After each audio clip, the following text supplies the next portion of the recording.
Au contact des Français, tous les jours ou presque depuis un an, François Hollande, qui n'a jamais été ministre, joue la carte du candidat normal.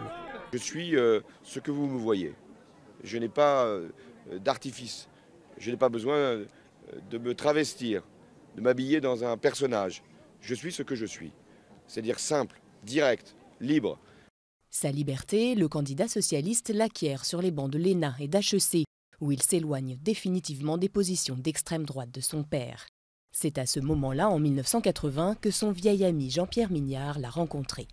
Je trouvais qu'il manifestait en tout cas une curiosité politique, sociale, humaine, que j'ai trouvée agréable. En plus, j'étais très sympa, quoi. Il était très joyeux, très drôle, avec beaucoup d'humour.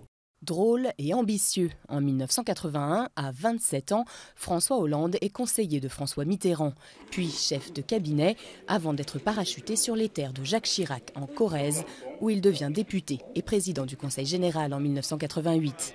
Ségolène Royal s'accompagne pendant 25 ans et la mère de ses 4 enfants l'aide à parfaire son ancrage territorial. Parallèlement, rue de Solferino à Paris, François Hollande prend les rênes du Parti socialiste, dont il sera le premier secrétaire pendant 11 ans. C'est à ce titre qu'il va devoir gérer le choc du 21 avril 2002. Il a malheureusement dû essuyer avec nous tous, et bien sûr avec le premier intéressé, l'échec de Lionel Jospin. Il a fallu reprendre le Parti socialiste, etc. Ça lui a donné des responsabilités, à mon avis, équivalentes à bien celles de beaucoup de ministres, voire supérieures à celles qu'exercent beaucoup de ministres, y compris lorsqu'ils l'ont été plusieurs fois. À l'élection présidentielle de 2007, face aux ambitions de Ségolène Royal, il ne se présente pas.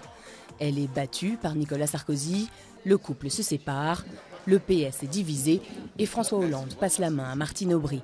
Après des mois de traversée du désert, c'est aux côtés de la journaliste Valérie Trierweiler que François Hollande se prépare peu à peu à un destin de président.